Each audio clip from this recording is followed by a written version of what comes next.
Hello everyone, and welcome to SUNUP. I'm Lyndall Stout. It may be the middle of summer, but it won't be long until we're starting to think about putting up hay for the winter. So just how much does a bale of hay actually cost? To run the numbers, here's OSU Extension Ag Economist Dr. Eric DeVuyst. Hello, I'm Eric DeVuyst, Extension Economist at Oklahoma State University in the Department of Agricultural Economics. Today I want to talk to you about the economic cost of a bale of hay. It's haying season in Oklahoma. I hope by the time this airs, you've wrapped up putting up your prairie or native hay grasses. One of the things that we see frequently is producers are not thinking about what are all the costs that go into a bale of hay. Of course, people know about the baling cost, but if you bale it yourself, what should that cost be? Well, we recommend putting in what are the custom rates right now in your area, because that's your opportunity cost. In other words, if you didn't bale your own hay, how much could you get for baling somebody else's hay? For baling a round of hay, a 5x6 round, 1,400 pounds, we could expect to spend around $28 to have that done custom for the cutting, raking, and baling. So we use that to represent the opportunity cost of putting up a bale of hay. Then we have land charge into that. We need to be charging something for ourselves, for our own land, even if it's ours and we're not paying rent to somebody, we're de facto paying rent to ourselves internally. And so about $25, 20 to 25, maybe 30 for more productive grounds. And then one of the most overlooked numbers is the cost of the nutrients in that bale of hay. So for native hay, prairie hay, we typically don't apply nitrogen. So we'll ignore that for a prairie bale of hay, but there's phosphorus in that bale. So you're looking at about 2.5 pounds of phosphorus in that bale of hay. Most of our soils in Oklahoma, a large percentage of them, are deficient in phosphorus. If I don't replace that over time, I'm going to affect that plant community out there. I'm probably going to get some lower quality forages. That 2.5 pounds of phosphorus is going to cost you about $5 plus per round for a 1,400 pound bale of hay. If we have 1.1 tons to the acre for our prairie hay, we're looking at about $51 a bale for a 1,400 pound bale of prairie hay, native hay. And if you look at prices right now, you'll see them all over the place, $35 to $55, depending on how big they are, the quality of the hay. And so at $50, if you're selling that for $50, you're pretty close to break even economically. But what that means is you're actually turning an accounting profit on it, because a number of those costs, including the phosphorus and the land charge, might just be internal. And so you're doing all right if you're getting about $50 a round. Less than that, you better come back and see whether you're actually that's sustainable over time. Bermuda, this bale has about 3.4 pounds of phosphorus in that.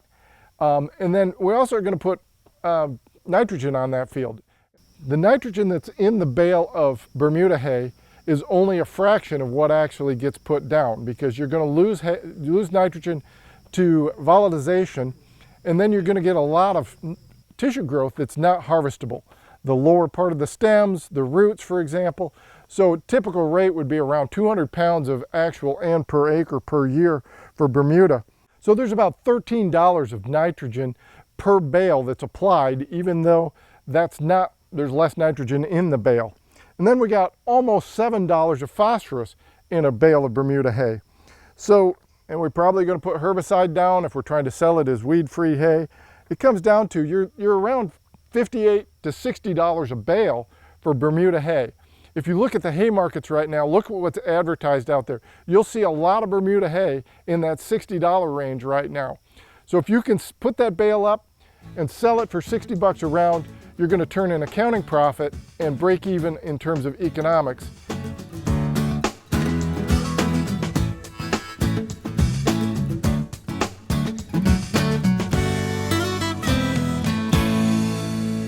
Wes Lee here, and welcome to the Mesonet Weather Report.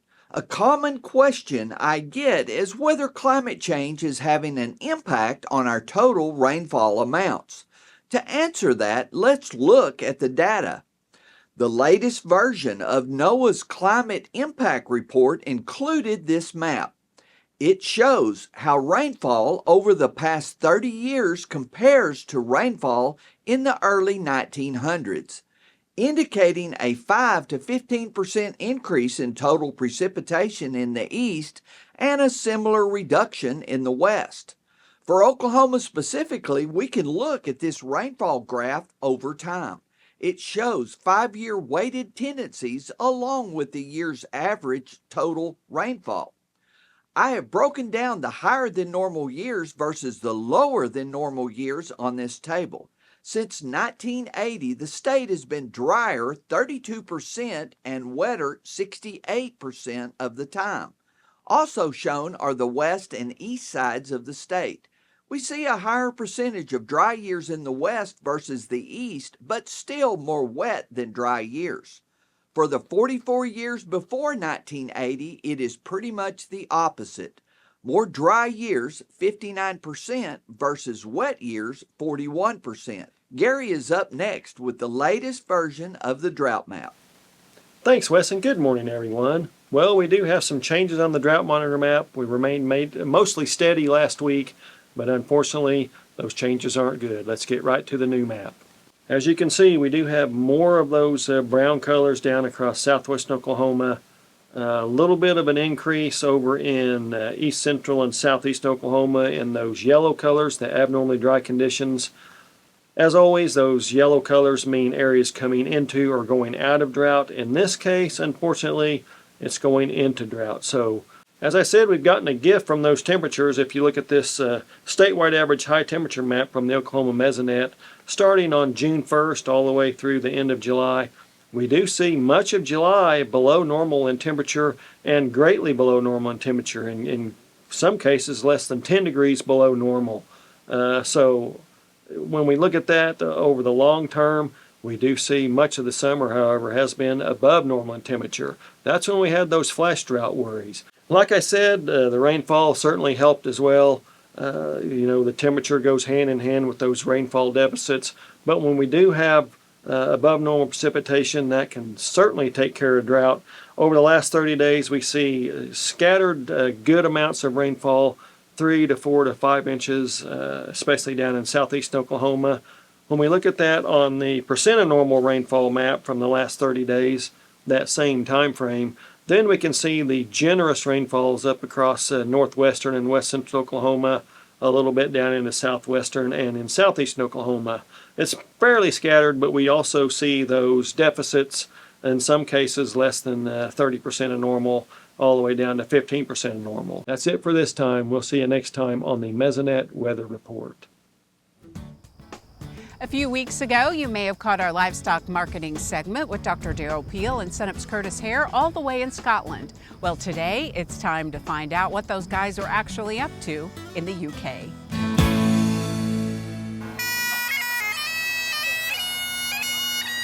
Scotland, the land of castles and cities of stone surrounded by scenery greener than the Emerald City.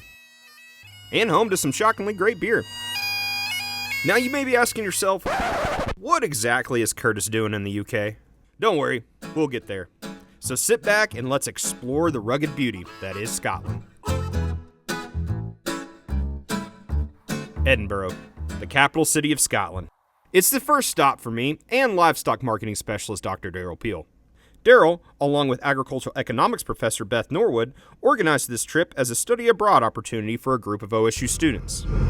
This is the second year of a study abroad course. Because we were coming over here anyway, we made arrangements for you to come with us, and we've spent the week documenting some agricultural stuff. We visited the vet school at the University of Edinburgh. The Royal Dick School of Veterinary Studies is one of the most prestigious veterinary schools in the world.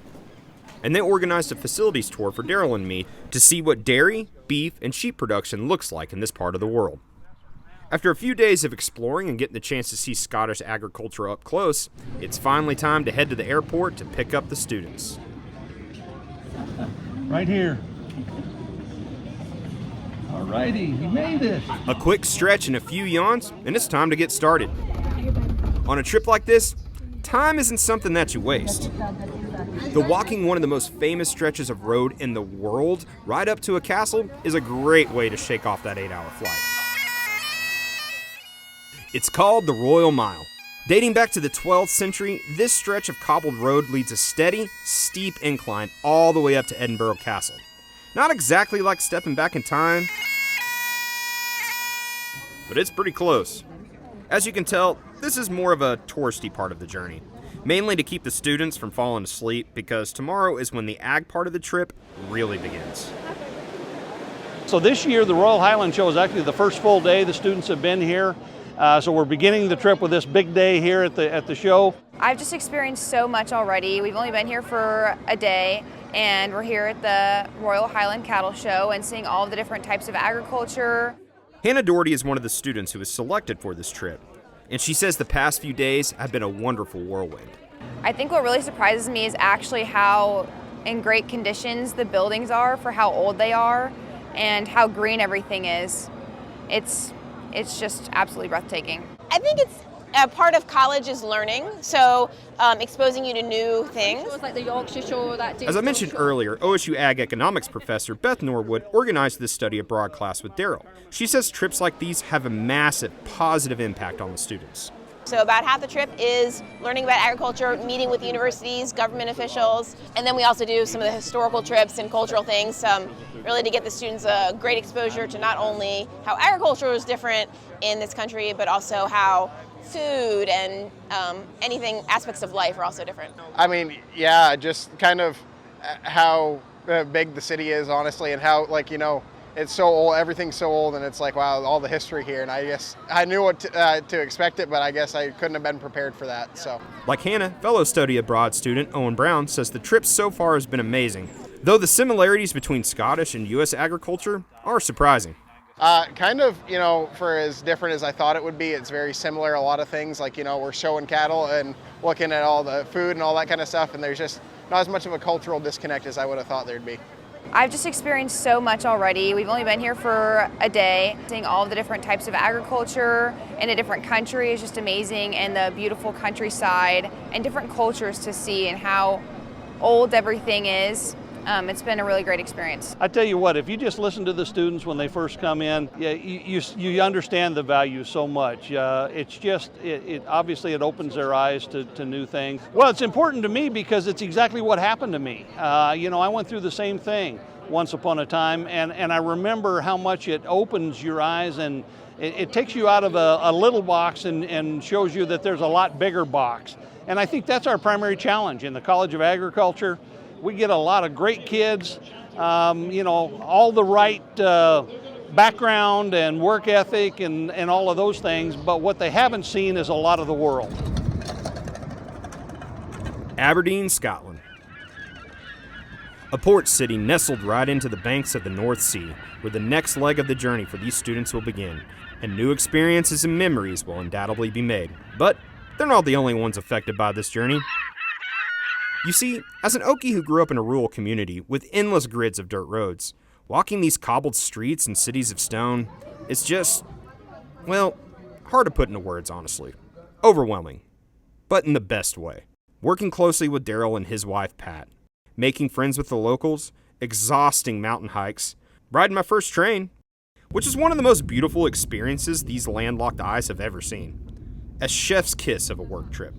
Though having roughly only about 3.5 hours of complete darkness at night did get to me. In just a few hours, Derrel and the students will be hopping on a ferry and heading up north to the Shetland Islands. And as for me, well, it's time to start my long journey back to Oklahoma. So from Scotland here in the UK, I'm Kurtis Hare. Well, as you can see, Derrel and I are back in Oklahoma. So Derrel, the last time I left y'all, it was in Aberdeen, Scotland, but y'all actually continued on north to the Shetland Islands, right? Yeah, so with the study abroad course, you know, we continued up to the Shetland Islands, which is the farthest north point in the UK. Mm-hmm. So that's an overnight ferry ride to get there. Really interesting place, obviously very far north, and we were there on about the longest day of the year. So there wasn't a lot of darkness while we were there. And then, but we got to see, you know, some traditional agriculture, croft farming, some traditional sheep production, as well as a lot of archaeological and historical information while we were there. Well, I could talk Scotland and Tennant beer all day, but I'm sure our viewers would like to know what's happening in the livestock markets. So let's just jump right in. We've been talking about herd rebuilding. Is that any indication at all that that's happening? No, you know, we're still getting smaller actually as an industry. We started this year with the lowest cattle numbers in decades.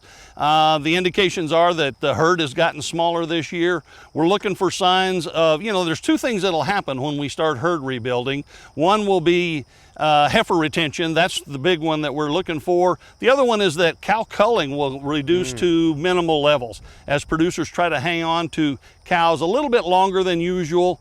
Cow slaughter is down about 16% this year, but if you look at it in the context of the broader set of numbers, that's probably not enough to indicate that we are actually in the process of herd rebuilding. That's still going to give us a culling rate of 10 to 11%. It'll probably drop down around 9% when we start rebuilding the herd.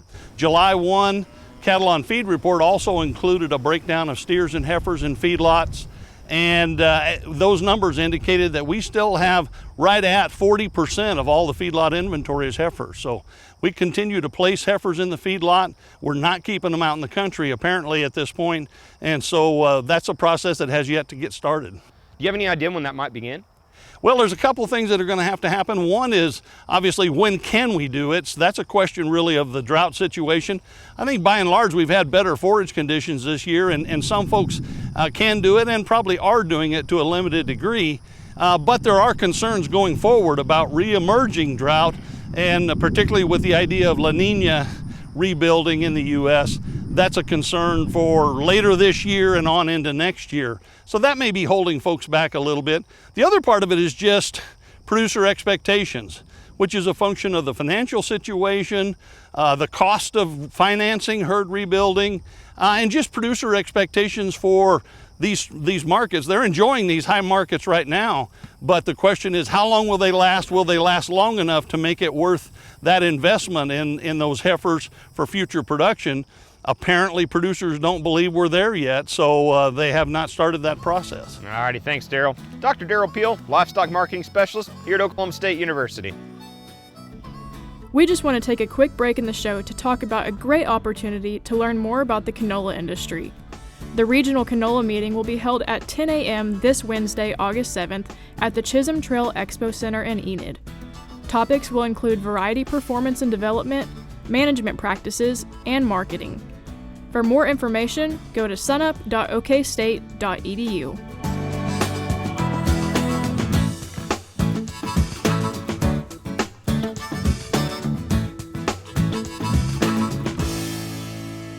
We're talking crop markets now with Dr. John Michael Riley, an associate professor in the Department of Ag Economics. John Michael, thanks for being with us. So glad to be here. Dr. Anderson retired a couple of weeks ago, and you're going to be filling in for a while. So let's tell our viewers a little bit about yourself. Certainly. So I grew up in Mississippi, and was familiar with Oklahoma prior to coming here with this position. I spent some time at Northeast Oklahoma at the junior college there. Then I went back to Mississippi to finish up my undergraduate work. Stayed there a little bit longer, ended up at Kansas State for a little while working on my doctorate, and then actually went back to Mississippi after that. Spent some time there as an extension professor doing similar work to what we're discussing today. Crop markets, cattle markets was kind of my duties there. And then eventually I had an opportunity, opened up here at Oklahoma State for a teaching position, and I brought the family, and we've been here ever since the summer of 2015 and really enjoyed our time here at Oklahoma. So you're primarily classroom instruction and then some research as well, right? That's correct. My position is predominantly in the classroom, and I spend a bulk of that time in the undergraduate, working with undergraduate students and undergraduate courses. And so that is my primary duties and where I get a lot of joy and passion. My courses follow markets, so I teach a course on agricultural markets at the junior level and then commodity futures markets at the senior level. And so a lot of what we're discussing today is what I really focus on with the students. All right, well, let's dive right in. Let's start with the wheat market and how things are looking there. Well, I think the word there is kind of grim, and I think that's really been the case for the past couple of weeks as we've, prior to harvest and then coming in and then through harvest. We're almost done with harvest here in the U.S., certainly done here in Oklahoma. Yields are really strong, and I think that really is the story that's carrying the market right now, is strong yields, total acres on par with where we've typically been. You add those extra bushels in, and it just puts a lot of pressure on the supply side of the market. Futures market this morning was around mid 5.5, and that's been down from even last week. we look at basis across the state, that's generally somewhere around, -40, -45 cents a bushel, and put that with the futures market, and that's where we're at right now with prices. That puts prices about 5, and if you look across the state, that's where they generally are at, in that $5 mark. We have some international factors too that also kind of put pressure on prices, don't they? That's the yields in the U.S. being strong, and also if we look across the globe, Russia's crop, the crop in the Black Belt region, all of that is adding some additional pressure. Russia is certainly dominant right now in the export market. They have the cheapest wheat out there on the market. They are certainly undercutting a lot of other exporters, and everybody's kind of gravitating toward that Russian wheat. And again, it's just kind of building up those supplies here in the U.S. Let's take a look now at some of the other crops and give us an update on what you're seeing there. Absolutely. Let's start with corn. Again, kind of the similar story to wheat, and I think this is the case for soybeans as well. Pressure is the name of the game. We're starting to look toward what the crop is going to look like here in the U.S. as we start to look toward harvest.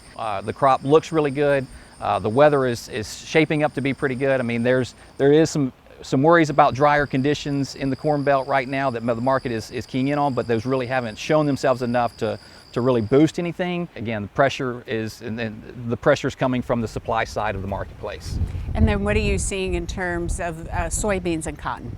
So soybeans, a similar story there. I mean, I think that what I had to say about corn kind of follows through. Probably the biggest difference there is soybean oil is kind of the focal point right now that's filtering back towards soybeans. Soybean oil market's under some pressure, and that's adding additional pressure to the soybean market. In fact, it looks a little bit more grim than even corn and wheat. Cotton prices are in that mid-70s, low 70s cent per bushel per pound, and a lot of that has to do with the crop looks pretty good. There's expectations of a wetter moving toward as we get toward harvest, and then also another thing that cotton really keys in on relative to other crops is the dollar index, because we export so much of our cotton. The strong dollar is also putting some additional pressure on the cotton side of things that maybe the other markets aren't as focused in on. All right, John Michael, great information. Thanks for the context, and we're glad to have you on board with the SUNUP team. So glad to be joining you. Okay, we'll see you again soon.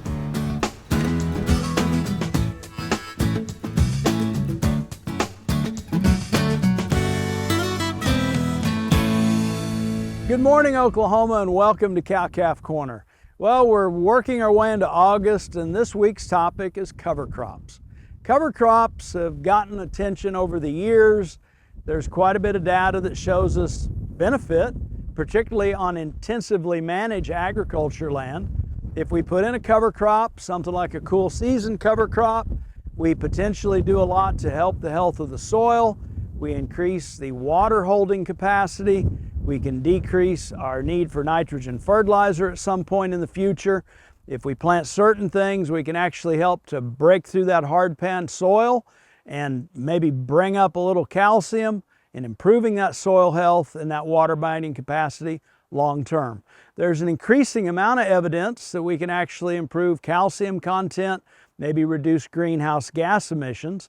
Regardless of where you stand on a lot of these things, we need to determine our objectives for cover cropping and think about what cover crops are going to work in a particular area based on our soil and our climate. And in establishing those goals, it can be something as simple as trying to improve the health of the soil, maybe breaking that cycle that if we've got some kind of issues in there in terms of disease or parasites, of having a different cover crop mix in relative to a crop field. We need to address, are we doing this for the sake of wildlife? We can put in some legumes and actually improve upon the nutrition of wildlife species whenever warm season grasses are pretty scarce come spring. Are we looking at this strictly as a matter of how many pounds of beef we can take per acre off of a certain field? So there's a lot of different cover crops we can use. We want to start off establishing a budget. We want to think about a diverse mix in a lot of cases, particularly if we're putting it in for the sake of a conservation purpose. If we can mix some legumes with different types of things, we want to make sure we've got a well-calibrated no-till drill or potentially planter. No-till as a means of establishment and getting that seed-to-soil contact is preferred, because that's going to help us with terms of soil moisture as well. And as we look at doing this going into the fall and putting some kind of a cool season cover crop mix in place, it is important to maybe not get as hung up as what we would if we were putting in wheat and rye for grazing, where we want it in by late August or early September. As we think about cover crops that we may be putting in or no-tilling into a warm season grass like Bermuda, we may want to get a little deeper into the fall and kind of play the climate, soil conditions, and weather forecasts by ear relative to that most optimum time to get them in, and that's potentially later into September or potentially October. So, determine your goals, stick to a budget based on what you're trying to accomplish is critical. Monitor what happens and what the health of that soil is over time. And as you think about a well-calibrated drill and some of those issues, that does come into play. We recommend no-till drilling if possible. And if you're interested in determining what and if this is a fit for you in terms of cover cropping, visit with some extension agronomy specialists or potentially some seed dealers and give thought to what maybe gives you the most bang for your buck. Final thought is you might investigate. I know that in the year 2017, about 1/3 of all the cover crop mixes that went in the country actually received a cost share either from USDA or at the state level. So, things to consider as far as cover crops. As always, I hope this helps, and thanks for joining us this week on Cow-Calf Corner. That'll do it for our show this week. A reminder, you can see us anytime on our website and also stream us anytime on YouTube and follow us on social media. I'm Lyndall Stout. Have a great week, everyone, and remember, Oklahoma agriculture starts at sunup.